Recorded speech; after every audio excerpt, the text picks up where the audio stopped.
పరిశుద్ధాత్మ స్వరము ఆదరణ నీ కొరకే దైవాదరణ నీ కొరకే. దేవుని ప్రియమైన బిడ్డలారా, ప్రభువైన యేసుక్రీస్తు వారి నామంలో మీ అందరికీ నా హృదయపూర్వకమైన వందనాలు. ప్రతిరోజు ఇదే సమయానికి ఇదే ఛానల్లో ఈ ఆదరణ అనే కార్యక్రమాన్ని తప్పనిసరిగా వీక్షించండి. మరి ఈరోజు దేవుని యొక్క వాక్యాంశము నీ పట్ల దేవుని చిత్తము. ఈ యొక్క అంశం మీద దేవుని వాక్యాన్ని మనం ధ్యానించే ముందుగా చిన్న ప్రార్థన చేసుకొని ముందుకు వెళదాం. పరిశుద్ధుడా, ఘనమైన తండ్రి, మాట్లాడే దైవమా, ఇదిగో ఈ భూమి మీద ప్రభువా పరలోకమందు మీ చిత్తం నెరవేరినట్లు భూమి అందును నెరవేరాలని ఆశపడుతున్నావు నాయన. మా జీవితాల్లో మీ చిత్తం నెరవేర్చబడటకు సహాయం దయచేయండి. ఏ విషయంలో నాయన మీ చిత్తము ఎరుగకున్నామో తెలుసుకొని మీ చిత్తానికి లోబడి మీ చిత్త ప్రకారం మా బ్రతుకులు వెళ్ళబుచ్చుటకు సహాయం దయచేయండి. వాక్యం ద్వారా మాట్లాడండి మాతో. వినే చెవి, గ్రహించే హృదయం ఇప్పుడే మాకు దయచేయమని యేసుక్రీస్తు వారి నామంలో ప్రార్థిస్తున్నాను తండ్రి. ఆమేన్. దేవుని బిడ్డలారా, ఈ సమయాన్ని దయచేసిన దేవాది దేవునికి కూడా ఎన్నో లెక్కలేనన్ని నా స్తుతులు చెల్లిస్తున్నాను. బైబిల్ గ్రంథంలో దేవుని యొక్క వాక్యంలో మనము మన పట్ల దేవుని చిత్తము ఏమిటనేది స్పష్టంగా మనం గ్రహించగలం. దేవుని చిత్తం మనం తెలుసుకొని దేవుని చిత్త ప్రకారం మన జీవితాలు జీవించడానికి మనం ఎప్పుడైతే లోబడి ముందుకు నడుస్తామో, దేవుని చిత్తమైన మార్గంలో మన ప్రయాణం కొనసాగిస్తామో అప్పుడే మన జీవితాలకు నెమ్మది. దేవుని చిత్త ప్రకారం జీవించినప్పుడు మాత్రమే మన బ్రతుకులకు సంతోషం, సమాధానం, ఆశీర్వాదం, మేలు. దేవుని ద్వారా మనం ఊహించిన దానికంటే, అడిగిన దానికంటే దేవుడు గొప్ప ఉన్నతమైన ఈవులతో దేవుడు మనల్ని నింపుతాడు. దేవుని ప్రియమైన బిడ్డలారా, దేవుని చిత్తం దేవుని యొక్క వాక్యంలో మాత్రమే మనం తెలుసుకోగలం. దేవుని చిత్తం తెలుసుకోకపోతే మనం ఏమాత్రం కూడా మనము స్వైచిత్తంలో వెళ్ళిపోతూ ఉంటాం. మనము దేవుని చిత్తంలోకి వెళ్ళాలి అంటే, దేవుని చిత్తానుసారమైన మార్గంలో మనం జీవించాలి అంటే ముందుగా మన పట్ల దేవుని చిత్తం తెలుసుకోవాలి.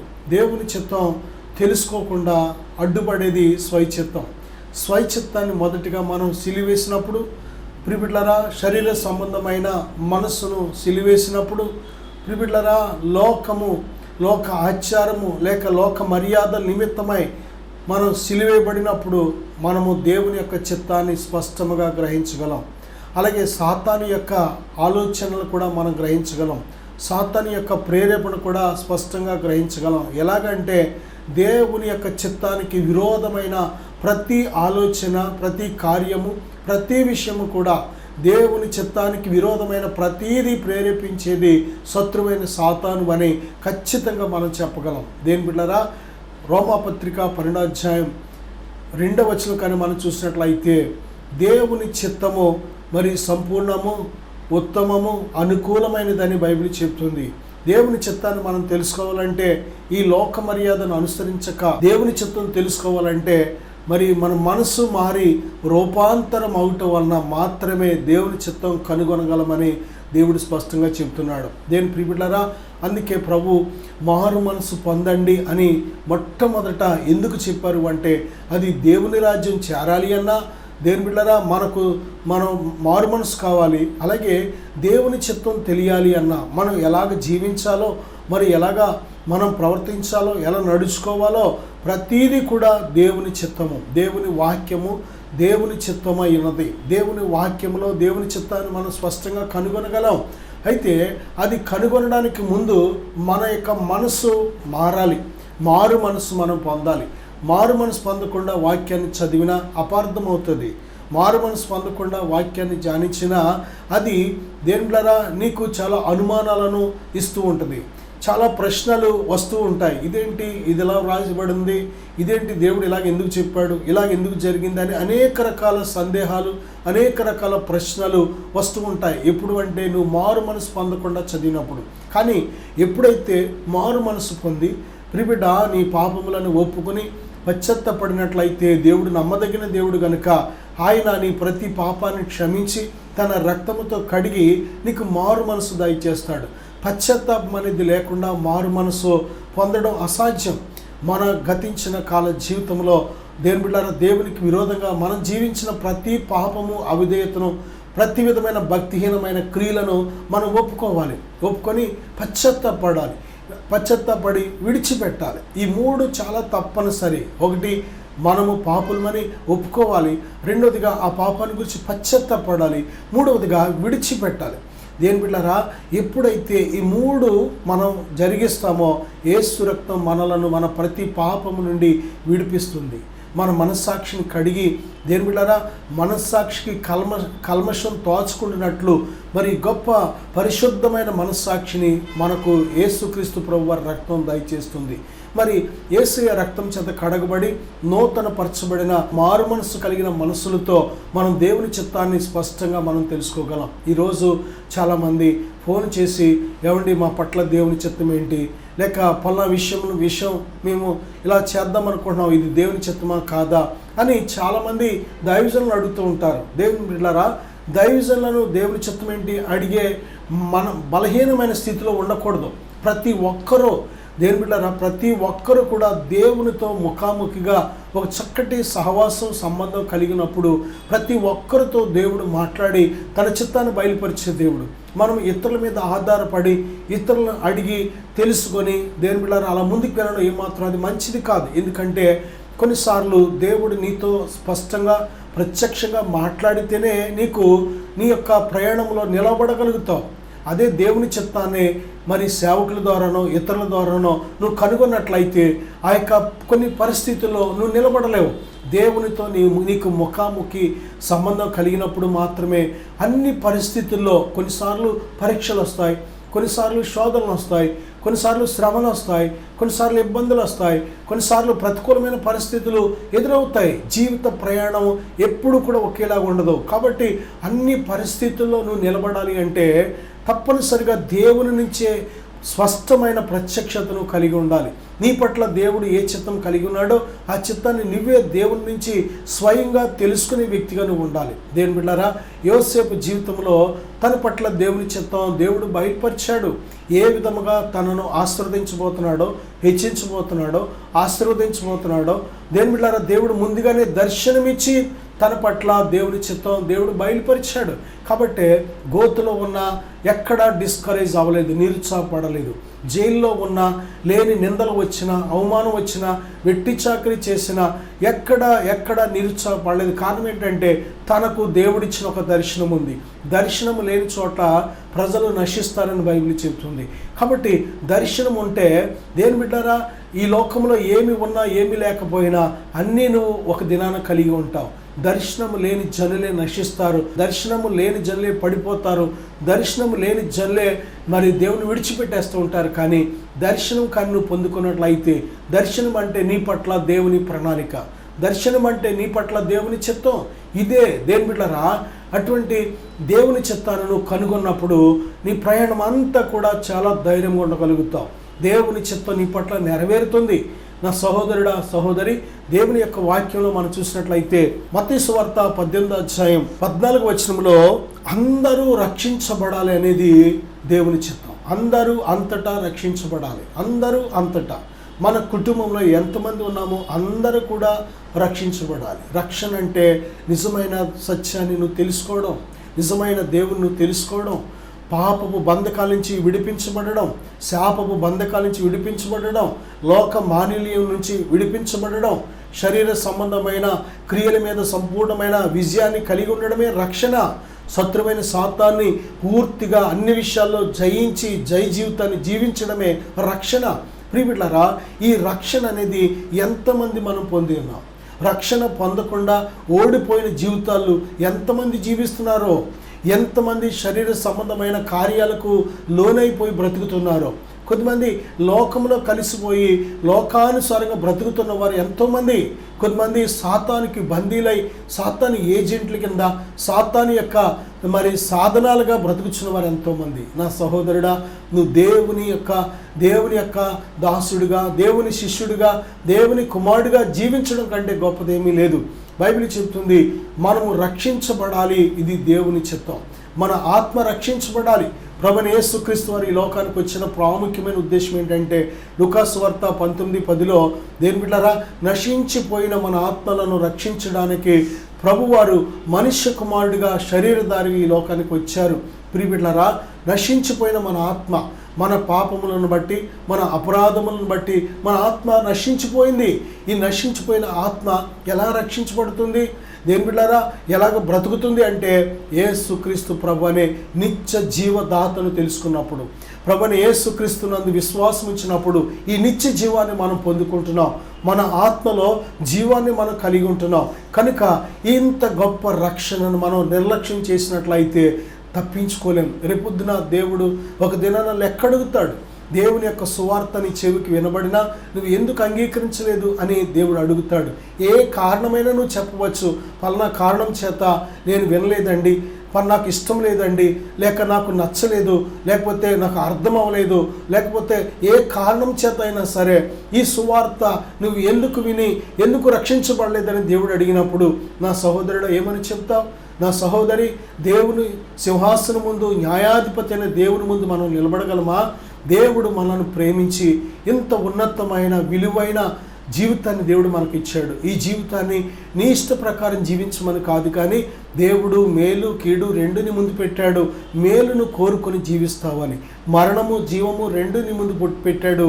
జీవాన్ని కలిగి ఉంటావని, జీవాన్ని కోరుకుంటావని దేవుడు నీ ముందు నిలుచున్నాడు. ఓ ప్రక్కన నిన్ను శోధించి మోసం చేసే శత్రువైన సాతాను కూడా నీ ముందు ఉన్నాడు. నీవు ఎవరిని కోరుకుంటావు? వెలుగు చీకటి రెండు ఉన్నాయి, ఏది కోరుకుంటున్నావు? సత్యము అబద్ధము రెండు ఉన్నాయి, ఏది కోరుకుంటున్నావు? నా సహోదరుడా, పరలోకము నరకము రెండు ఉన్నాయి, ఏది కోరుకుంటున్నావు? నీ ఇష్టానికి అప్పగించాడు దేవుడు. బలవంతంగా ఏ వ్యక్తిని కూడా ఆయన మార్చడం, బలవంతంగా ఏ వ్యక్తి హృదయాన్ని కూడా మార్చడం. దేవుని బిడ్డలారా, మనం ఇష్టపడితేనే మన బ్రతుకులు బాగు చేసుకోవడానికి, మనము దేవుని కోసం జీవించాలని ఆశపడినప్పుడు మాత్రమే దేవుడు మనం రక్షించడానికి సిద్ధంగా ఉన్నాడు. మనము నోరు విప్పి మొర్ర పెట్టలేనంత కాలం కూడా దేవుడు ఏ కార్యం చేయడు.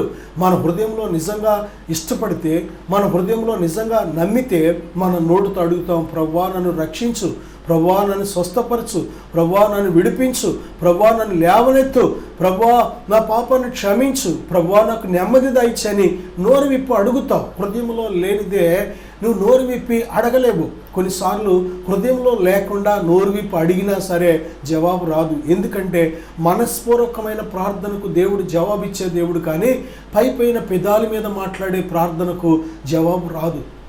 దేవుని బిడ్డలారా, మనస్ఫూర్తిగా ప్రార్థన చేసినప్పుడు, మనస్ఫూర్తిగా ఆయనను వేడుకుంటున్నప్పుడు, మనస్ఫూర్తిగా ఆయన వెతుకుతున్నప్పుడు మాత్రమే ఆయన దర్శనమిచ్చే దేవుడు, మాట్లాడే దేవుడు, జవాబిచ్చే దేవుడుగా ఉన్నాడు ఆయన. నా సహోదరుడా, నా సహోదరి, ఒక సమయంలో రక్షించబడ్డావా? రక్షించబడి కూడా వెనుకకు జారిపోయావా? ఒకవేళ రక్షించబడి కూడా పడిపోయి వేషధారిగా బ్రతుకుతున్నావా? ఇంకా ఒకవేళ రక్షణే పొందకుండా నాకు అక్కర్లేదు, నాకు నచ్చదు, నాకు ఇష్టం లేదు అనుకుంటూ నీ పాప జీవితమే నీకు నచ్చిందని, నీ అవిధేయత జీవితమే, నీ భక్తిహీనమైన జీవితమే నీకు కావాలని కోరుకుంటూ వెళుతున్నావా? చాలా జాగ్రత్త. దేవుడు ఈ రోజున మనల్ని సజీవులుగా ఉంచి ఈ మాటలు ఎందుకు వినిపింపచేస్తున్నాడో తెలుసా? ఎందుకు ఆయుష్ ఈరోజు ఇచ్చాడో తెలుసా? ఈ రోజు అయినా సరే నువ్వు దేవునికి లోబడతావని, ఈ రోజు అయినా సరే నువ్వు దేవుని తెలుసుకుంటావని, ఈ రోజు అయినా సరే నీ హృదయాన్ని ప్రభువుకు సమర్పిస్తావని.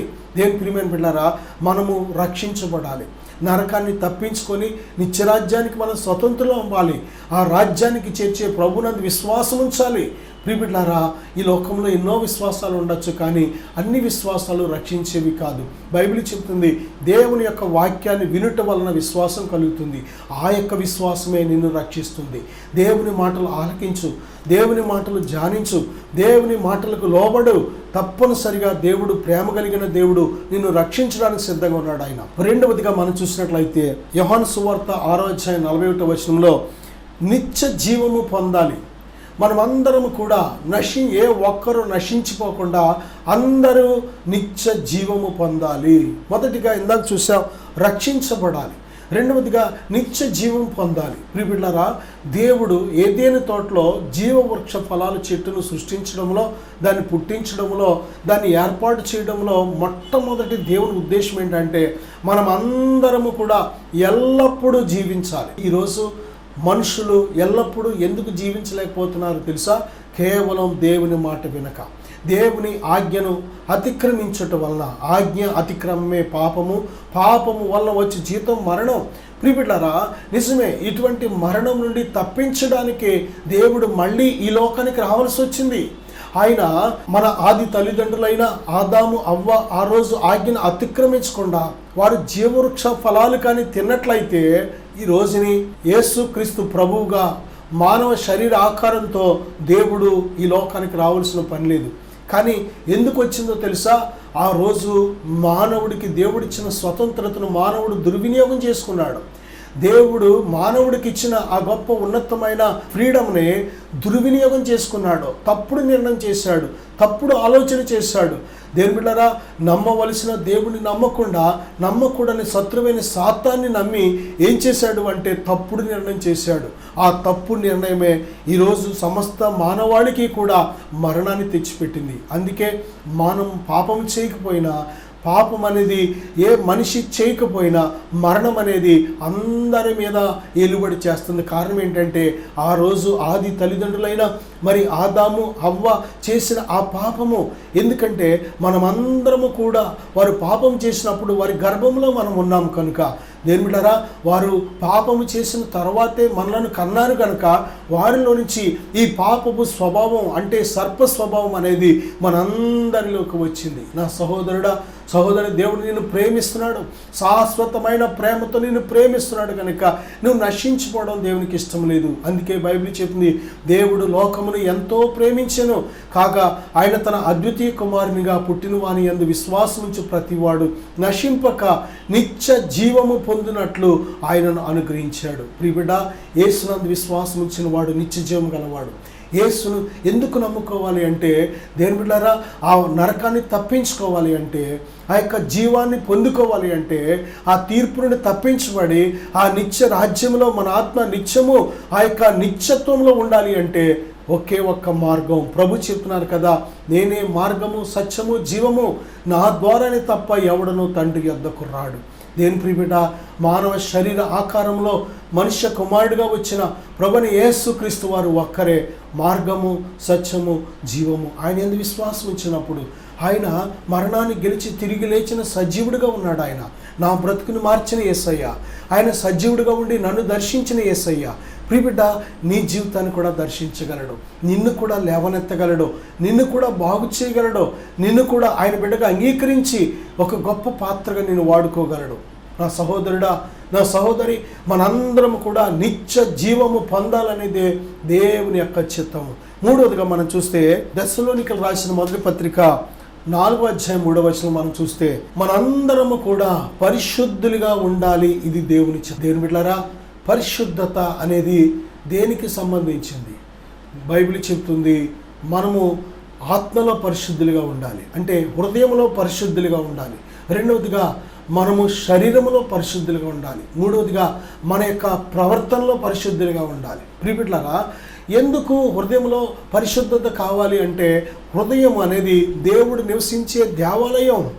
దేవుడు నివసించడానికి కోరుకున్న ఒక చక్కటి గది ఏదంటే మన హృదయం. దేవుడు అతి పరిశుద్ధమైన మహోన్నతమైన స్థలంలో నివసించే దేవుడు ఆయన. దేవుని బిడ్డలారా, పరిశుద్ధుడైన దేవుడు, నిత్య నివాసైన దేవుడు, మహోన్నతమైన అతి పరిశుద్ధమైన స్థలంలో నివసించే దేవుడు ఆయన.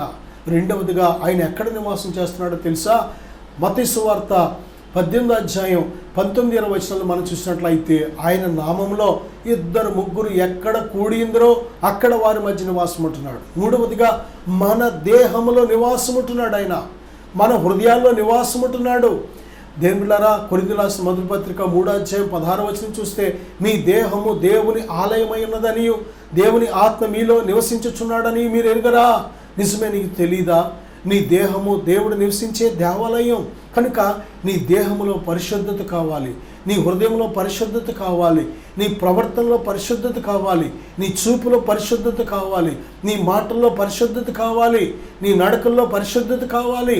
దేవుని బిడ్డలారా, హృదయాన్ని అపవిత్రపరిచే కొన్ని కార్యాలు మత్తయి సువార్త 15వ అధ్యాయంలో మనం చూసినట్లయితే జారత్వము, వ్యభిచారము, దొంగతనము, అబద్ధ సాక్ష్యము, దేవదూషణలు ఇవన్నీ కూడా మనిషిని అపవిత్రపరుస్తున్నాయి. శరీర సంబంధమైన కార్యాలు మనిషిని అపవిత్రపరుస్తున్నాయి. లోక సంబంధమైన మర్యాదలు మనిషిని అపవిత్రపరుస్తున్నాయి. లోక సంబంధమైన కార్యాలు మనిషిని అపవిత్రపరుస్తున్నాయి. శరీరాశలు, నేత్రాశలు, దురాశలు మనిషిని అపవిత్రపరుస్తున్నాయి. దేవుని బిడ్డలారా, మనిషిని నిలువున అపవిత్రపరిచే అనేకమైన కార్యాలు ఉన్నాయి. ఆ కార్యాలు నీకు తెలియదంటే కుదరదు. బైబిల్ చెప్తుంది.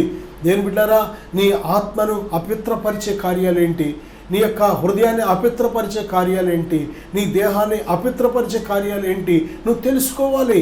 ఈ దేహముతో మనము నివసించినంత కాలం కూడా దేవునికి ఇష్టలుగా బ్రతకాలి అంటే ఆ దేవుని వాక్యంలో దేవుడు ఎలాగ సెలవిచ్చాడో అవి మనం తెలుసుకుంటున్నప్పుడు దేవునికి ఇష్టలుగా మనం బ్రతకగలం.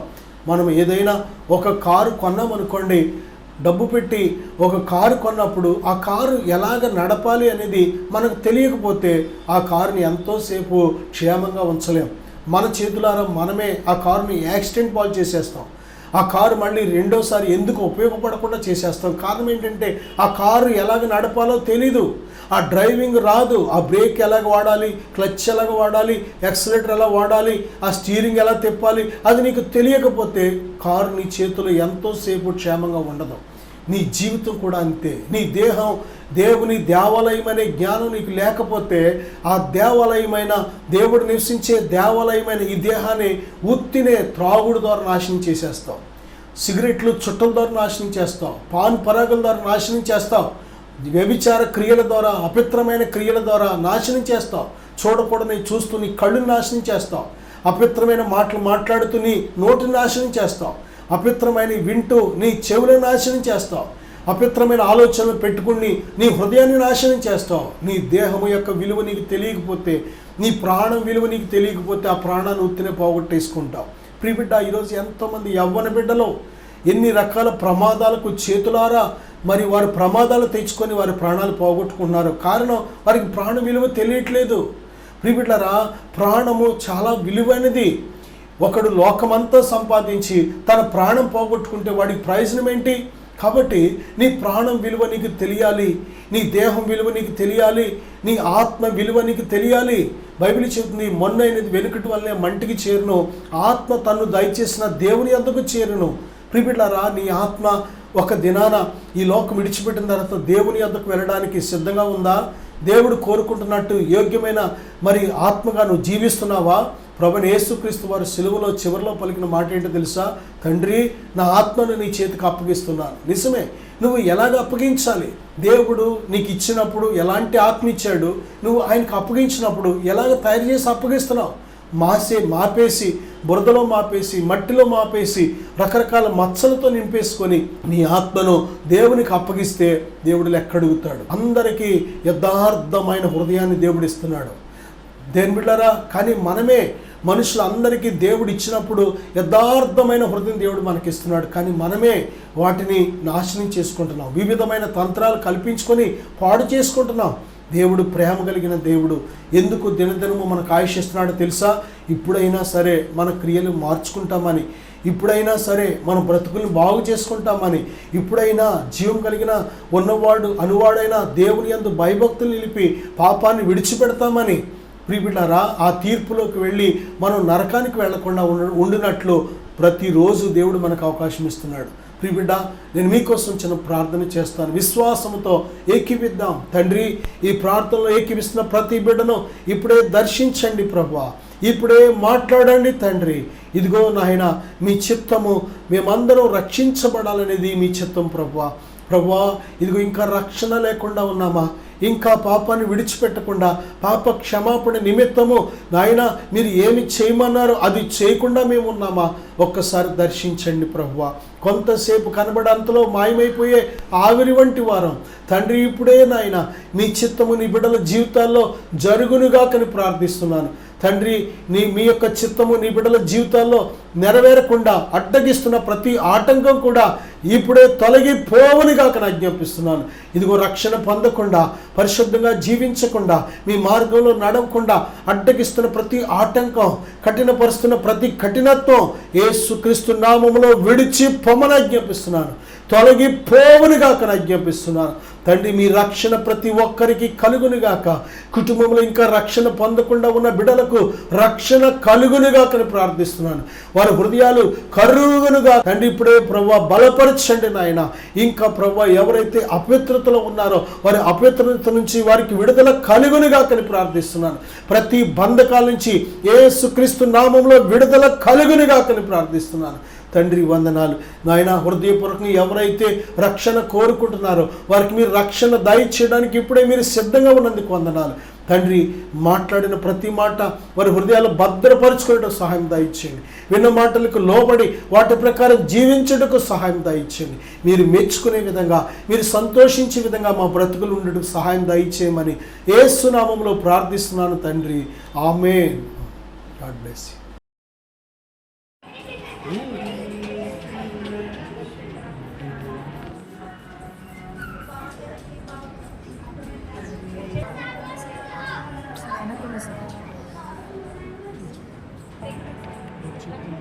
తలగా చేయబోతుంది,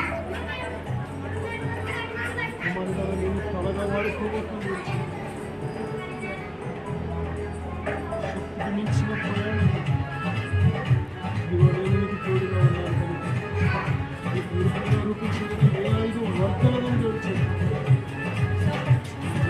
మార్గాన్ని సరళం చేయబోతున్నారని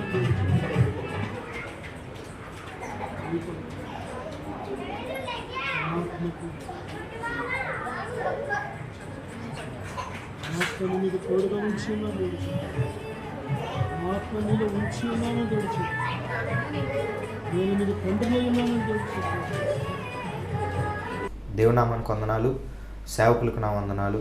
నా పేరు వినయ్ కుమార్, మాది పెద్దతాడేపల్లి గ్రామము. నేను కూడా దేవుడు నమ్ముకొని దేవుడి మందిరానికి అయితే వెళ్ళేవాడిని, కానీ నా ఆత్మీయ జీవితం అంత ఫలవంతంగా లేదు. అనేకమైన బంధకాలతో నా ఆత్మీయ జీవితము ఉంటూ ఉండేది. అలాగే ఒకరోజు సేవకులు ఎనైటింగ్ వాటర్ ద్వారా ప్రార్థన చేస్తున్నారని నేను విన్నాను. ఆ ప్రార్థన చేయించుకున్న వారి జీవితంలో ఎన్నో గొప్ప కార్యాలు దేవుడు చేశారు. చాలామంది విడుదల లేని వారు విడుదల పొందుకున్నారు, స్వస్థత లేని వారు స్వస్థత పొందుకున్నారు. ఎప్పుడైతే ఆ సాక్ష్యాన్ని నేను విన్నానో నా జీవితంలో కూడా దేవునిలో బలంగా సాగాలని, దేవునిలో నడవడానికి, నేను కూడా దేవునిలో స్థిరముగా ఉండాలని చెప్పి ఒకరోజు సేవకుల యొద్దకు వెళ్ళి ప్రార్థన చేయించుకున్నాను. ఎప్పుడైతే సేవకుల ద్వారా ప్రార్థన చేస్తున్నప్పుడే దేవుడు నన్ను బలంగా తాకారు. వెంటనే నా హృదయం నుంచి ఏదో ఒక తెలియని బంధకం, ఏదో ఒక చీకటి నా నుంచి బయటికి వెళ్ళిపోవడం నేను గ్రహించాను. ఎప్పుడైతే అలా చీకటి బంధకం నా నుంచి వెళ్ళిపోయిందో నా హృదయం చాలా తేలికైంది. దేవుడు తన బలమైన ఆత్మతో నన్ను నింపి నన్ను స్థిరపరిచి తన ఆత్మతో నన్ను ముద్రించారు. ఆ రోజు నుంచి ఈ రోజు వరకు కూడా నా జీవితంలో దేవుడు ఎన్నో గొప్ప కార్యాలు చేశారు. అప్పటి నుంచి నా ఆత్మీయ జీవితంలో బలమైన ఆత్మీయ జీవితంలో నేను కొనసాగించగలుగుతున్నాను.